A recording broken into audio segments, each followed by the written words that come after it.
బాబాకి జనాలు రెడీగా ఉంటే చాలు, మోసం చేయడానికి పూటకో కొత్త బాబా పుట్టుకొస్తాడు. జనాన్ని అమాయకుల్ని చేసి నమ్మిస్తాడు. భక్తి మంత్రాన్ని జపిస్తూ అదే జనం బలహీనతతో ఆడుకుంటాడు. ఈ అప్పాజీ కూడా అచ్చం అలాంటోడే.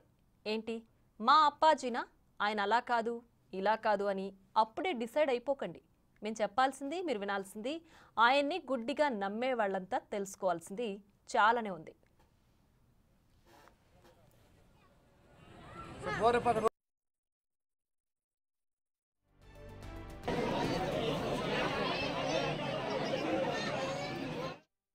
మల్లికార్జున ముత్య అలియాస్ అప్పాజీ జనాన్ని ముంచడానికి పుట్టుకొచ్చిన బురిడి బాబా ఇతడు.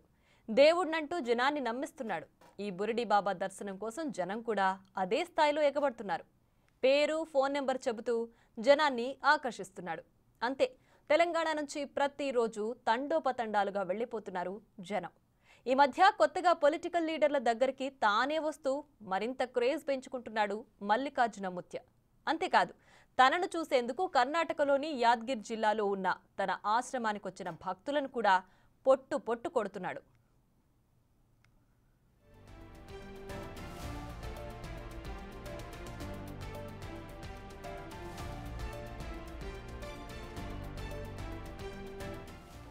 అసలు అప్పాజీ భక్తుల పేర్లు ఎలా చెప్పగలుగుతున్నాడు? వారి ఫోన్ నంబర్లు ఎలా చెప్పేస్తున్నాడు? కుటుంబ సభ్యుల ఫోటో చూసి వారి పేర్లు ఎలా చెప్పేస్తున్నాడు? ఇదే ఇక్కడ మిస్టరీ. దీని వెనుకున్నది దైవత్వం లేదు, దివ్య శక్తి లేదు, భవిష్యవాణి కూడా అతనికి తెలీదు. అక్కడేం చేస్తారో బాగా వినండి, అప్పుడే అసలు విషయం అర్థమవుతుంది. అప్పాజీ ఆశ్రమం దగ్గర అణువణువున నిఘా ఉంటుంది. అక్కడికి వెళ్లే భక్తుల వివరాలను ఈ మల్లికార్జున ముత్య అనుచరులు ముందే సేకరిస్తున్నారు. ఆ వివరాలనే భక్తులకి చెప్పి మాయ చేస్తున్నాడు ఈ అప్పాజీ. అందుకే మొదటిసారి వెళ్లిన వారికి కొన్ని వివరాలే చెబుతాడు. అంతకు మించి ఏమైనా అడిగితే మళ్లీ రమ్మంటున్నారట. ఒకేసారి అన్నీ చెప్పాడు. సమస్య చెబితే పరిష్కారం తర్వాత చెబుతాను అంటున్నాడట అప్పాజీ. ఇక అతన్ని గుడ్డిగా నమ్మిన భక్తులంతా తమ సమస్యకు ఓ పరిష్కారం దొరికేదాకా వెళుతున్నారు.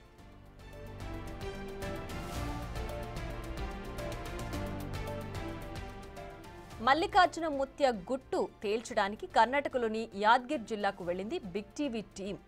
అక్కడ అతనికి సంబంధించిన వీడియోలు తీస్తున్నారని అప్పాజీ అనుచరులు బిగ్ టీవీ ప్రతినిధుల్ని నిర్బంధించారు. ఫోన్లలో తీసిన వీడియోలను కూడా డిలీట్ చేశారు.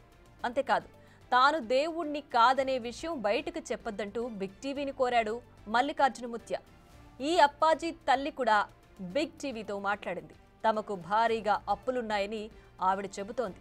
ఇక ఆశ్రమం నుంచి వచ్చేస్తుండగా బిగ్ టీవీ ప్రతినిధుల్ని అప్పాజీ అనుచరులు వెంటాడారు. ఫోన్లు చేస్తూ వెనక్కి రండి, ఇంటర్వ్యూ ఇప్పిస్తామన్నారు.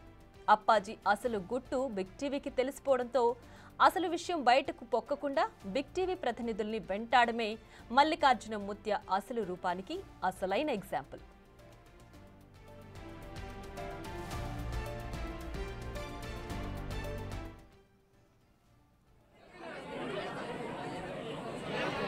హలో హలో చెప్పండి. అదే గౌతమ్, ఇప్పుడే ఫోన్ చేశాను కదా మీకు బిగ్ టీవీ కోసం. అప్పాజీ గారు మఠం. చెప్పండి. హలో చెప్పండి, వినిపిస్తోంది. మీరు వస్తున్నారంటే అప్పాజీ గారు ఆగుతారు, లేదంటే వెళ్ళిపోతా అంటున్నారు. మీరు చెప్పండి, వస్తారా రారా? ఇందాక మరి ఎందుకని లైవ్ ఇవ్వలేదు ఆయన మాకు, ఇప్పుడు ఎందుకు ఇస్తానంటున్నారు? ఇప్పుడు ఇస్తా అంటున్నారు, మేము రిక్వెస్ట్ చేసాము. మరి అప్పుడే రిక్వెస్ట్ చేయాల్సింది కదా. మేము అక్కడ ఉన్నాము, 2.5 గంటలు ఆయనతో పాటు మాట్లాడాము. అక్కడే ఉన్నప్పుడు మీరు రిక్వెస్ట్ చేయాల్సింది కదా. అంత దూరం నుంచి వాళ్ళు వచ్చారు, రండి మాట్లాడండి అని చెప్పి. మరి మీకు ఇప్పుడు మాట్లాడుతా అంటున్నారు, ఇష్టం వస్తే మీరు రండి, లేదంటే ఇష్టపెట్టాను. దాంట్లో ఏం మేము చెప్పినాం కాబట్టి. సరే, జూమ్ కాల్ తీసుకుంటామండి మేము, మీకు ఓకేనా? జూమ్ కాల్ కాదు. మీరు ఎక్కడ ఉన్నారు మేడం ఇప్పుడు? దేనికండి? రండి మేడం మఠంకి ఒకసారి. అదే దేనికి రావాలి చెప్పండి, మేము వస్తాం. హలో.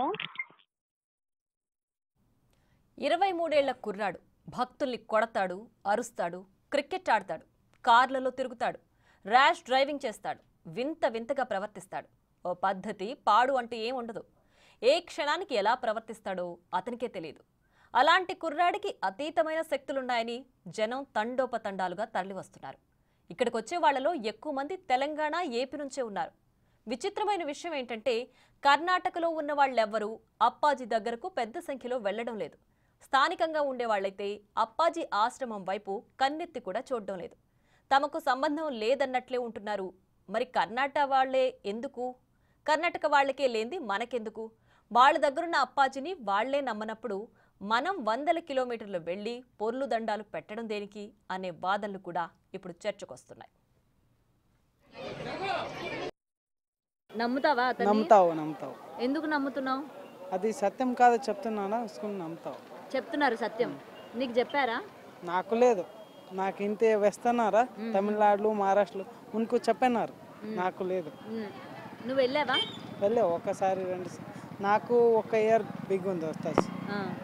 నువ్వు అసలు ఎప్పుడు కలిసావా అతన్ని? అప్పాజీని కలిసావా? కలిసావు. ఏం చెప్పారు నీకు?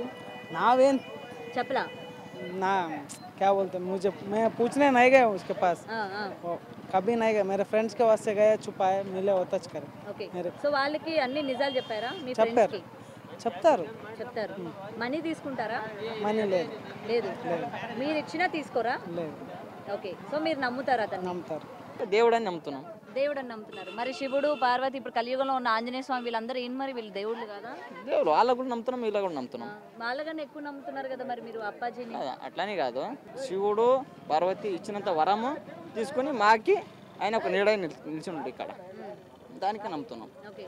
మీకు ఆయన ఏం చెప్పారు? మీరు అంతగా నమ్మాల్సిన పరిస్థితి ఎందుకు వచ్చింది? ఏం చెప్పారు? మీరు ఏమైనా ప్రాబ్లం చెప్పుకున్నారా? ఆయన ఏమైనా సొల్యూషన్ చెప్పారా? ఆయన మేము చెప్పుకున్నాక అన్ని చల్లగా అంతా ఇక్కడ ఆయన నీడ ఏడాడు ఉందంటే ఆడ చల్లగా ఉంది, దానికి నమ్ముతున్నాం మేము. ఓకే. ఏం చెప్పారు మీకు అసలు? మన ఇంట్లో అది ఏమైనా ఉంటే ఇట్లా ఉంది, ఇట్లా లేదు, మంచిగా అవుతుంది అని చెప్పిండు. మేము కూడా ఆయన చెప్పినట్లా నడుచుకున్నాం, మంచిగా నడుచుకుని పోతున్నాం. ఓకే. उनको उतना मालूम नहीं, हमारे को भी ज़्यादा मैं सुना हूँ इतना. आप कभी नहीं गए उधर? नहीं गया उधर. नहीं गया. इधर ही ये एरिया के छे ना? हाँ, ये एरिया के. आप इधर लोकल की छे ना? लोकल है, यही पर है, 1 किलोमीटर के गांव में. हाँ. आप कभी भी नहीं गए उधर?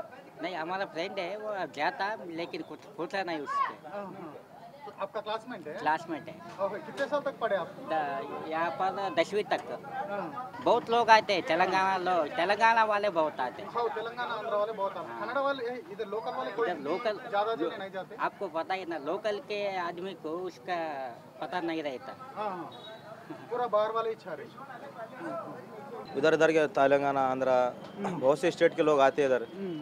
बहुत से परफॉर्म कर रहा है, सेवा करता है जनता की. मतलब जन के पीछे कर रहे हो, जन के वास्ते कर रहे, इसलिए जन आ रहे, उसी वास्ते अच्छे काम हो रहे.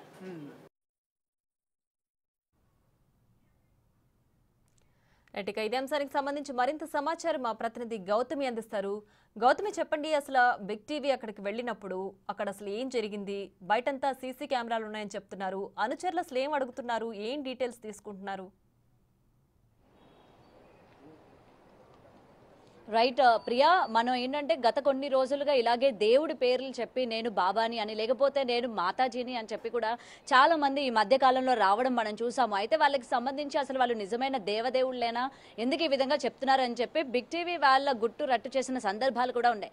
అయితే ఇదే నేపథ్యంలోని గత కొన్ని రోజులుగా ఈ మల్లికార్జున ముత్య అలియాస్ అప్పాజీ ఎవరైతే ఉన్నారో బాగా వైరల్ అవుతున్నారు. అయితే ఇతను ఎందులోని సమర్థుడు, ఏం చెప్తున్నారు, భక్తుల్ని ఎందుకు ఇంతలాగా ఆకర్షించుకుంటున్నాడు అని ఒక్కసారి మేము తెలుసుకుంటే భక్తుల పేర్లు చెప్తున్నాడు, వాళ్ళ తల్లిదండ్రుల పేర్లు చెప్తున్నాడు, ముఖ్యంగా వాళ్ళ యొక్క ఫోన్ నెంబర్ లాస్ట్లో ఉన్న 4 డిజిట్స్ కూడా చెప్తున్నాడు అని అయితే చెప్పడం జరిగింది. అయితే అలా ఎలా చెప్తున్నాడు? వచ్చిన ప్రతి భక్తుడికి కూడా ఇదే రిపీట్గా ఎందుకు చెప్తున్నారు, వేరే ఇంకేం కూడా చెప్పట్లేదా అని చెప్పి, సరే అసలు ఇతను ఏం చేస్తున్నాడు, ఏంటి ఇతని వైఖరి ఏంటి అని తెలుసుకుందామని చెప్పి మొత్తం బిగ్ టీవీ అంతా కూడా వెళ్ళడం కూడా జరిగింది. అండ్ వెళ్ళిన తర్వాత మీరు నమ్మరు ప్రియా, నిజంగా వన్స్ మనకి కర్ణాటకలో ఎంటర్ అయిన దగ్గర నుంచి అప్పాజీకి సంబంధించిన వ్యక్తులు ప్రతి ఒక్కరు కూడా ఎవరు ఎంటర్ అవుతున్నారు, ఎవరు వస్తున్నారు, ఎవరు వెళ్తున్నారు, ఎంతమంది వస్తున్నారు, ఈచ్ అండ్ ఎవ్రీథింగ్ కూడా వాళ్ళు నోటీస్ చేస్తూ ఉంటారు. అండ్ మనం ఆ ఊర్లోకి వెళ్ళిన తర్వాత కూడా ప్రతి ఒక్కరు అంటే మనం అప్పాజీ ఆశ్రమం కనుక వెళ్ళినట్టుగా చూసుకుంటే ఈచ్ అండ్ ఎవ్రీవేర్ కూడా సీసీ కెమెరాలు ఉంటాయి. దాన్ని మెయింటైన్ చేసే వాళ్ళు సపరేట్గా ఆయన టీం కూడా ఉంది. ఒక రూమ్లోని మొత్తం కూడా అదంతా కూడా మెయింటైన్ చేస్తూ ఉంటారనమాట. అండ్ అక్కడికి వెళ్ళిన భక్తుల్లోని దాదాపు తెలంగాణ అలాగే ఏపీ ప్రజలు, అంటే ఏపీ ప్రజలకి కొంచెం తక్కువ మంది ఉన్నారు, బట్ ఏపీ ప్రజలతో కంపేర్ చేసుకుంటే తెలంగాణ ప్రజలు మాత్రం చాలా వరకు మొత్తం ఎక్కడ చూసినా వాళ్ళే, దాదాపు 70 ఏళ్ళు 80 ఏళ్ళ నుంచి చంటి బిడ్డల వరకు 2 రోజులు 3 రోజుల నుంచి కూడా అక్కడ పడిగాపులు కాస్తున్న వాళ్ళు కూడా ఉన్నారు. ఎందుకంటే అప్పాజీ కనీసం ఒంటి మీద చెయ్యేస్తే చాలు, అలా తడితే చాలు, మా జన్మ ధన్యం అయిపోతుంది అని చెప్పి 2-3 రోజుల నుంచి కూడా అక్కడే నిద్ర చేస్తూ అక్కడే ఉంటూ ఉన్నారు. మరైతే వచ్చిన భక్తులందరికీ కూడా ఆయన నిత్యావసర అన్నదానం కూడా చేస్తూ ఉన్నాడు. కేవలం రైస్ పప్పు ఈ 2 మాత్రం పెడుతూ ఉన్నాడు. అప్పడాలు అవి ఇవి అన్ని కూడా అక్కడ మళ్ళీ వేరే వాళ్ళు అమ్ముతూ ఉన్నారనమాట. అయితే మేము కూడా ఏంటంటే పలానా చెప్పండి ప్రియా. రైట్, అంటే మీరు వెళ్ళిన దగ్గర నుంచి ప్రతి చోట కూడా ఈ అప్పాజీ అనే ఆయన అనుచరులు ఉన్నారని చెప్తున్నారు. సో ఇంత సర్కిల్ అసలు ఆయనకి ఎలా ఏర్పడింది? ఈ అప్పాజీ అనే దొంగ బాబా ప్రచారం అసలు తెలంగాణ వాసులకు కావచ్చు, ఏపీ వాసులకు కావచ్చు, అసలు ఎప్పటి నుంచి ప్రచారంలో ఉంది? ఎలా ఆయన్ని ప్రచారం చేసుకుంటున్నారు? అయితే ఇదే ఊర్లోని ఇంతకు ముందు అప్పాజీ నాన్న ఎవరైతే ఉన్నారో అతను ఈ విధంగా ప్రజలందరికీ కూడా ఈ విధంగా చెప్పేవాడంట. భవిష్యవాణి కావచ్చు, లేకపోతే మీకు ఇలాంటి సమస్యలు ఉన్నాయి, దీనికి ఇది పరిష్కారం అని చెప్తూ ఉంటే ఊర్లోని వాళ్ళు ఇతను చెప్పేవన్నీ మోసాలు, ఇతను ఎవరిని నమ్మొద్దని చెప్పి ఊర్లో వాళ్ళే అతన్ని చంపేశారంట. వాళ్ళ తండ్రిని చంపేసిన తర్వాత ఈ ఇంట్లోని 4 కుమారులు అలాగే కూతుర్లు కూడా ఉన్నారు. ఈ 4 కుమారులకు కూడా ఒకలంటే ఒకరికి పడదని చెప్తూ ఉన్నారు. ఎందుకంటే లోకల్లోని మనం బ్రీఫ్గా గ్రౌండ్ వర్క్ చేస్తే తెలిసిన మ్యాటర్ ఇది, ఎవరికి కూడా పడేది కాదు. కానీ 4 ఏళ్ల క్రితం ఏమైందంటే ఈ మధ్య కాలంలోని సిగం వస్తుంది, దేవుడు పడుతున్నాడు నాకు అని చెప్పి ఇలాగా యాత్రలు అవి నా బోనాలు చేసుకున్నా సరే అక్కడ ఎవరైతే ఊగుతూ ఉంటారు కదా, ఇదే విధాన్ని అప్పాజీ ఏంటంటే జనాల నాడిని పట్టుకున్నాడు. ఈ విషయం నేను చెప్పడం కాదు, క్లియర్గా బిగ్ టీవీ వెళ్ళిన తర్వాత 2.5 గంటలు ఆ రూమ్ లో కూర్చోబెట్టి ఆయన ఒక వర్డ్ అయితే బయటికి చెప్పేయడం కూడా జరిగింది ఈ మాటని. సో ప్రజల కంట్లో పడాలి, ప్రజలు అతన్ని నమ్మాలి అని చెప్పి తనకి సిగం వచ్చినట్టు, ఒక ఊరి సంబంధించి పండగ జరుగుతుంటే అక్కడ ఆయనకి సిగం వచ్చినట్టు అందులో వెళ్ళడం, అతను ఊగడం చేశాడని కూడా చెప్పాడు. ఆ చేసిన టైంలోని ఇతనికి దేవుడు పడ్డాడు, ఇతను దేవుడే. అండ్ ఆ టైంలోని ఊరి ప్రజలకి సంబంధించి కొన్ని సమస్యలు ఉన్నాయి, కొంతమందికి సమస్యలు ఉన్నాయని చెప్పిన తర్వాత అక్కడున్న వాళ్ళందరూ కూడా నమ్మడం జరిగిందనమాట. అయితే ఇంకొంతమంది ఇతనిలోని వీళ్ళ నాన్నగారే పూనారు, సో ఇక ఇతను మనకి సమస్యలు తీరుస్తాడు, అన్ని కూడా చెప్తాడు అని చెప్పి నమ్మడం జరిగింది. రైట్ గౌతమి, అయితే ఇతను అప్పాజీ అని ఎప్పటి నుంచి తాను చెప్పుకుంటున్నాడు, లేదంటే తను బాబాజీ అవతారం ఎత్తింది ఎప్పటి నుంచి ప్రచారంలో ఉంది?